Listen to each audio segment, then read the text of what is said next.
We are back, episode 27 of Penn State Live on the Voice of College Football Network. It is here, the week we've been waiting for. The preseason is over. We finally have the game we've all been looking forward to since we lost Notre Dame, basically. It's been a long road. Been a long road since then. Yeah, I mean, we haven't had much to really. We still don't know who this team is. We still don't know who this Penn State team is. No idea. But this game's going to pretty much tell us everything we need to know. Has Penn State been playing cat and mouse this whole time? Or is this what we have for the season? Right. Or are we looking at another 10-2, 9-3 on the edge of the playoff season? You know what? The plus side, is James Franklin's kept his mouth shut. So far. We still have a few more days. I did get there was a post about the angle Dan Lanning's playing so far, and that is it's the whiteout because it's Oregon. What? Which, yeah, it's gonna be our biggest game. Yeah, but it's our whiteout. Don't make this your thing. Yeah, he's saying it's the whiteout because Oregon's coming into play. But that he's kind of playing himself there because last year it was Washington, their rival. So we did it for Washington last year. Exactly. And Washington. But here's the thing, and this is one thing that we have on our side. Coach Franklin hasn't done the best against top 5 opponents. He doesn't have the greatest record. But luckily, Oregon is 6.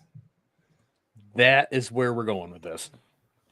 So that is the key stat in all this right now. They're not 4. They're not 5. They're 6. You gotta use an extra hand for that. See? Right. Yeah, you gotta use an extra hand. He is the absolute worst coach. He's had pretty much the most chances and it's only pulled off once against top 5 team. But we ain't got to worry about that this week. Because it's 6. I mean, against top 10 teams ain't much better, but it is better. Drew Aller ranked against ranked opponents 4 and 6. Not the greatest record there. So this will be a show me game for him as well. Right. I mean, it goes back to what we talked about all summer, which is you got to change the narratives this season. Like, if you don't change them this season, when are you going to change them? 100%. Yeah. Couldn't even fathom any other way of it going right now. This is the season, really. I mean, it's unfortunate that it's in the 4th week of the season. But this game really makes our season here. It's really going to set the tone going forward. Just here on out. Yeah. We can't do any more of this, close but no cigar stuff, Yeah, that's gotta stop.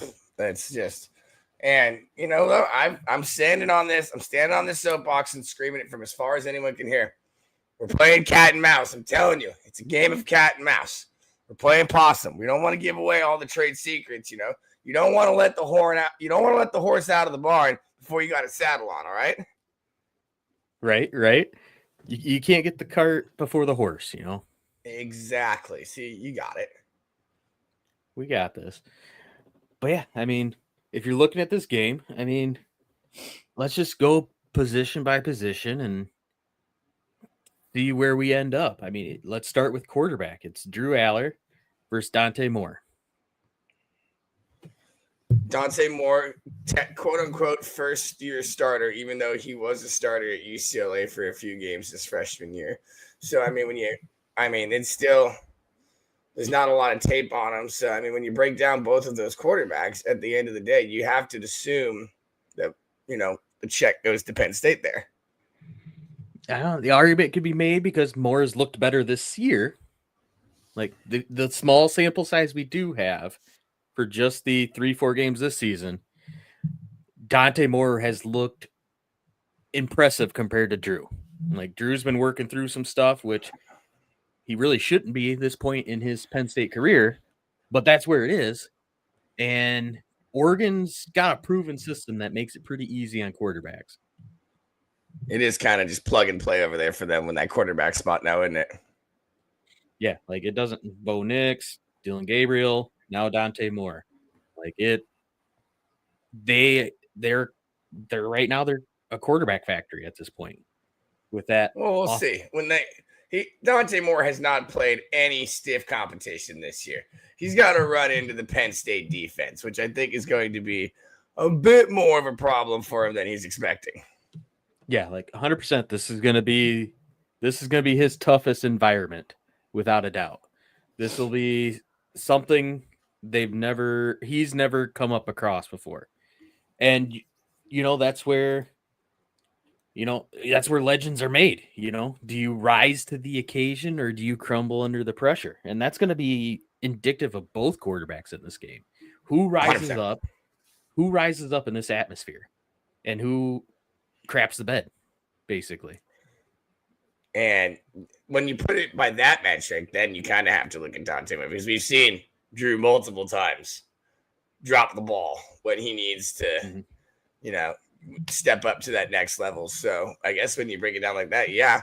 But by pure experience, I mean, hopefully we have a Drew Aller who's matured, has calmed down, learned everything he needs to learn.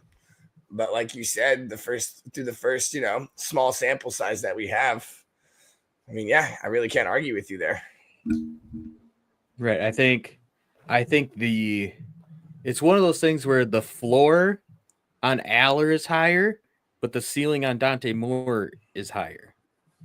Okay. So if you get a floor performance from Drew and a ceiling performance from Dante Moore, Oregon's going to win. We can't have another one of those floor games from Drew. Yeah, and it's really just going to come down to just at the end of the day, I think it is going to be quarterback's going to be the most important position in this game too. I think it's going to be a close one. I think this game is going to be tighter than people think. I don't think if anyone thinks there's going to be any kind of blowout here, I think you're crazy. But yeah, I think it's going to be who blinks first, basically, in this situation. This is a staring contest between these two, and you got to keep your eyes open. Right. Like you said, blowout. I could see a blowout just if things snowball. Like what do you mean? If Oregon clicks, Penn State doesn't, I could see that snowball happening more so than the other way, just based on being the pessimistic, how the offense has looked. Like, if there's a blowout, it's more likely Penn State gets blown out than Oregon, I think. I don't think the defense will let that happen. I think the defense will keep it in the game no matter what. They might get a couple off maybe early, but I think the defense holds strong this game. And at the very least, it requires the offense to just not lose the game. Right. I mean, like you said, we have to win a big game at some point if we're ever going to be taken serious. We're still resting on the 2016 win against Ohio State. A few years later. Yeah, like that's still what we're hanging our hat on, is a win from 9 years ago. We have nothing else to sit there and point to besides a blocked kick 9 years ago. I mean, I think that's why Penn State in Vegas is a 3.5-point favorite. But the sentiment I get from everybody else is Oregon's going to win this game. That's who I feel like 80% of people out there are going to pick Oregon this game. It doesn't, and just if you look at Penn State's track record, that doesn't surprise me even the least bit. When you look at on big game situations, Penn State has come in, gone and dropped the ball. It's not like people don't believe that. But as I always say, Vegas always knows stuff that we don't. So, I mean, every time Vegas gets it pretty darn close. So 3 scares me though. I don't like 3. I'd prefer 13, but we'll see. It's always nice when Vegas is on your side. Yeah, and we know James Franklin's usually pretty good as a favorite. Usually. Does this line start to flip as we get closer to game time? Possibly. I could see it getting down to a pick 'em by kickoff. You can easily see it being a pick 'em, but it is good that the indicators going in the early in the week are leaning towards Penn State. But as you said, as the week goes by, it could easily be 80% of the bettors are placing it on Oregon over Penn State. Yeah, for sure. I think if we move on to the running back room, I think that's probably the most even position group that we'll see. Like, I think both teams have just a stable of running backs that they can just plug in when they want. Yep. Be explosive, make plays. I really don't see a advantage for either team in the running back room. No, I think that literally is a toss-up. I think it's all going to just come down to, who wants it more in that situation. You're going to have to dig for those extra yards in this game. Find your holes, hit your holes. You're going to be fresh for a while, but come down to that fourth quarter. It'll be very interesting to see who's going to want it more. Yeah. And like I said, both teams are the most successful when they run the ball, like most teams. Like, they run the ball, set up the pass. I mean, that's how both these teams are built, and both of them have loaded up in that running back room. And I think that'll be one of the most fun things to watch in this game is just watching these backs rotating in fresh, hitting these holes hard. And they're going to have to. I mean, you're not going to be able to, pardon my French, pussyfoot around here a little bit and, try to dink your way through the hole. Oregon, for example, has a massive defensive line. And we've seen what Penn State defensive line can do. I mean, like we said, it's probably the best part of our defense this year. Yeah, for sure. And then if we keep moving down the positions here, wide receiver, I think that's a hard one to pick. I think if you're Penn State, you want to say you have the advantage there because that's what you went hard in on the offseason. Right. You pretty much said we need receivers, got rid of pretty much everybody that was in that room, and brought in 3 guys to like, hey, we knew we had this issue. This is how we fix that issue. This is the first game where we find out, did this fix the issue?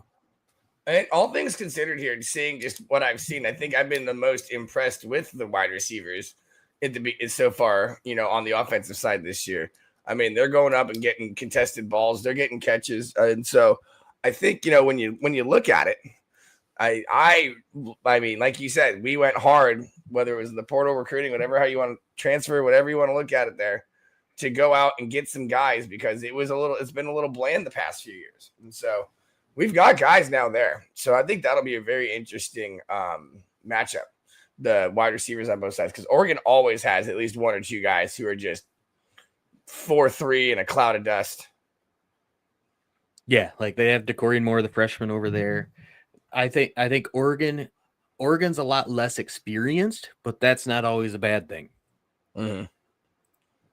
So where Penn State kind of has the seasoned guys that they went in the portal and got who have proved it before, Oregon's got these younger guys that, still have that prove it mentality. Like, they're still trying to prove it. Right. They're still in that I'm trying to be the big man on campus as opposed to, you know your place and you know what to do. They're trying to find their place in almost in a way. Yeah, and that's been Penn State's biggest issue in the big games is where does the explosive, where does the big plays, where does just moving the chains come from? And if you don't see it this game with the wide receivers, you're going to have a lot of big questions going forward of what did we accomplish this offseason? What did we actually change?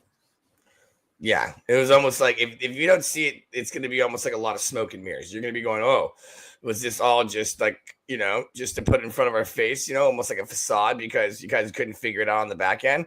Or did we actually go out and find some studs? You can You're going to be able to look. I think you're going to be able to figure out the wide receivers that we got real quick this game. I don't think it's going to take a lot of time to see what we got, and I think you're going to tell maybe even by the end of the first or second drive of this game what we're working with. Yeah, I think so too. Because if you're Oregon, why wouldn't you just stack the box, 8-9 guys, and make Aller and these wide receivers prove it? There's no reason why you wouldn't do it. Yeah, why wouldn't you just, hey, Katron and Singleton, they're not beating us this game. Like, Aller has to prove to us that he can beat us before we respect that passing game and then open it up for the run. I couldn't agree more. Like we talked about how Penn State loves the front run and get up early and run with their running backs because that's what they're great at. They run the ball to set up the pass.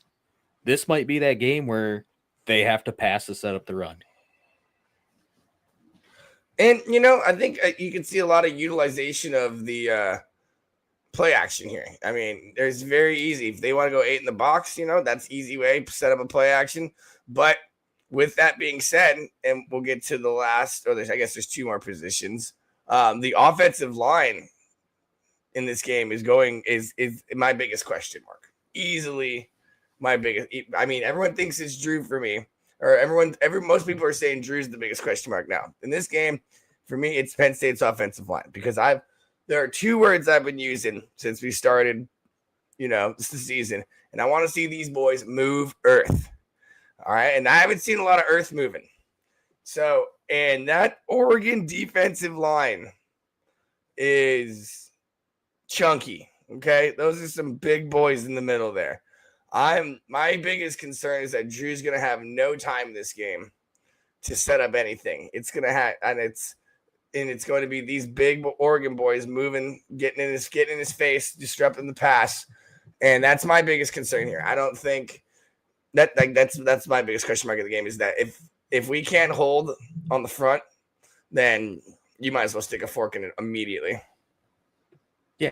I mean, we can't beat around the bush. Like, Drew needs time to be able to get these wide receivers going. And that was supposed to be the strength of this offense, was the offensive line. Like, we brought everybody back, basically, where Oregon transferred everybody in. Supposedly, this was supposed to be the strong suit. This is supposed to be the best offensive line Penn State's ever had. It's time to prove it. Like, this game is, I don't know how it's the biggest game of James Franklin's career, whether you like it or not. 100%. Yes, I would agree with that. Even though it's a regular season game in September. This is the statement. This is his final statement game. Like, this is either, okay, you were who we thought you were this whole time, or you're going to be the coach that we expect you to be. Yeah, like, the actions speak louder than words. We get the coach speak all the time. Listen, not to beat a dead horse here, but that's the thing that we do here is it's a constant. We have the talent at the end of the day, but is it Coach Franklin? Like, is it, we keep asking those questions. Yeah. Penn State's told, the talent's there. Well, then we're told every season, like, this team's good enough to do it. And they haven't done it. Don't piss on me and tell me it's raining. Yeah. Like, at some point, you got to stop barking up the wrong tree and prove it on the field.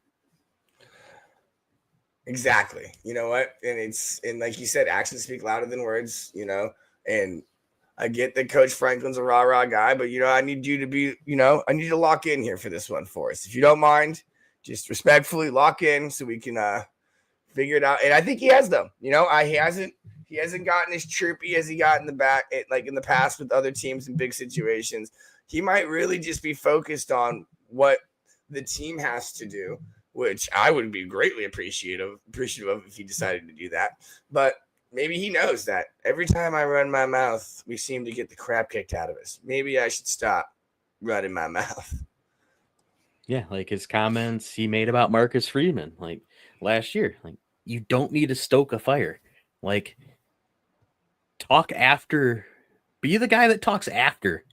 Don't be the guy that talks before when you haven't proved anything. Be a Bill Belichick. You don't need to say anything before the game. After, like, well, yeah, we won, and now we're moving on. So thanks. Nah, like I said, cocky James Franklin is one of the best versions of James Franklin we get, but he hasn't exactly had the biggest moments to be cocky. Little cocky. Like beating Maryland doesn't do it for me. That's little cocky. We need big cocky. like I said, we need something to hang our hat on. We don't have a signature win since 2016. And how many coaches get to hang around this long without a signature win? Listen, if I'm James Franklin, I'm not looking at a gift horse in the mouth here, but you at some point, the chickens are going to come to roost, and you're going to have to figure it out. Yeah, like you can only talk so many times about going back to the drawing board. Like you are what you are, and at some point you have to get the results. Yeah, and this is it. We've been screaming this from the mountaintops for weeks, if not months now. And it's time, I think, to either nut up or shut up. Yeah.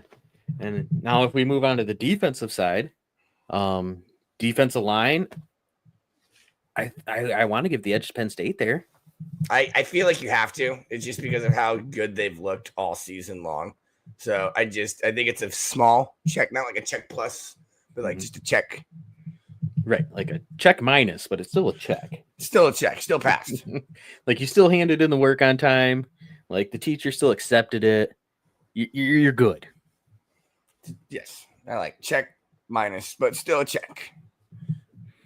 I think where it gets interesting is probably in the secondary when it comes to it. You got more experience on the Penn State side, but you probably have more top end talent on the Oregon side.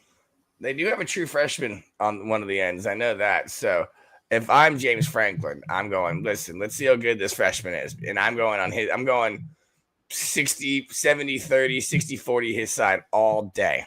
Just to, if you're him, then let's see if you're him. And yeah, then that guy, Brandon Finney, he was between Oregon and Penn State for his recruitment. Those were the final two schools in his recruitment. You little bastard. Like, I mean, it's definitely a statement, But I think that what you're going to see here too is it's going to be an interesting with the DBs. This is, I think, it'll be fun. I'm curious to see how, because Penn State may not have the faster DBs, but they have, faster wide receivers, but they've got some big guys. So I'm curious to see how they play that. Yeah, you kind of got Pena and Ross for speed and Hudson and the tight ends for size. So can you exploit the matchups? It all comes down, win the game. Please. Exactly. Please, for the love of God, win the game. We can do this song and dance all day long until the cows come home, but it doesn't matter because please just win, please. Yeah, like I'm not asking for a national championship yet. Okay, we're taking baby steps. Okay, this is just a small step in the right direction, and I just want it to continue in the right direction. Yeah, like if Oregon wins this game, it's gonna be a reality check, and it's gonna get hostile in the fan base, plain and simple. Oh God! Wait till if we lose the post game, it's going to be fire and brimstone. I need heads on stakes. Yeah, and the bad part is Penn State's one of those schools where you don't want to end up like Nebraska, where you just end up. I mean, we're kind of there. What have we won? But where you just fade off into oblivion, basically. Hey, not too much on Nebraska. Okay, I told you that's the game. It's one of those games I'm nervous about this year. Nah, Michigan showed that we could take them. Okay. We got back we got to lock back in 1-0, like James Franklin says. Yep. Oregon. No. LTFI. I think one of the biggest advantages of the game. Yeah, good. Sorry. No, you're good. Like I was just gonna say, I think one of the biggest advantages is special teams that we're gonna have is kicker and punter. I think that's gonna be one of the biggest advantages, even though it's the smallest position group. Like I feel like that's where our biggest advantage is in this game. Couple chunk plays here, a couple pin punts there. I mean, I see what you mean. If you can shorten the field or make the field longer for the other team, you're only setting yourself up for greatness. And like we've said before, the special teams has looked tip top since day one. So I mean, if the offense is playing cat and mouse, and the special teams is indicative of what we're going to be, then I don't have any worries. I feel pretty good if we don't punt this game. Don't get me wrong. I would love to not punt. Okay. I would also like a pony, but I'm not getting a pony. But yeah, I mean, it's everybody's going to be saying the same things, coming into this, Penn State hasn't played anybody, Oregon hasn't played anybody, but this is a legacy game. This is a narrative changing game. I know we keep beating that dead horse, but that's exactly what it is. It's the start of a new rivalry too. I think you can see a new rivalry becoming a thing here with this as well. With just the past and everything that Oregon and with going back to the previous Big Ten championship, and I mean this could be the start of a rivalry as well, which will be fun then. There's nothing wrong with the new rivalry. Both sides have to win for it to be a rivalry. That's true. I don't know. That's true. But there's some right now that are a little lopsided. So case in point. But still a rivalry. Still a rivalry. I don't know. Ohio State doesn't count us as a rival because we don't beat them. Right here. That one hurt right here. Yeah, it's the truth. It is though. You really can't argue with facts. Yeah. But yeah, I mean, we're finally here. Like what? 5 days? Wednesday, 5 days. Thursday, Friday, Saturday. 4 days. Only one episode away. One episode. Right. How about 1 episode away? I like that thinking better. There you go. One more time for us to bang our head against the microphones and scream. Win a big one, James Franklin. Please, for the love of God, just do it. And don't say anything stupid the next 4 days. Yes, just mum's the word. But yeah, like you said, we'll have one more episode this week. We'll go live on Friday, 9:30, like usual, and kind of give you our last thoughts before the biggest game of James Franklin's career. Dun dun dun. Like, how does it go? There's a lot of question marks. There's a lot of questions that could be answered on Saturday. A lot of questions that could be answered. Yeah, they're going to be answered. Are they the answers we're looking for? That's a better way to put it. I like that. Yeah. Yeah. So I think that'll do it. I think that'll do it for us. Right? Yeah. I don't see why not. It was a good little bang out right there. Yeah. So, like we said, we'll see you guys on Friday night before the whiteout. Biggest game of the year. And let's see if we can finally change the narrative. Guys, don't forget to like, share, subscribe, comment, all that fun jazz. We're working our way up here. So, as long as we keep moving in the right direction, you guys are a part of it. We really appreciate it. Yeah. And at least for this week, Duck Oregon.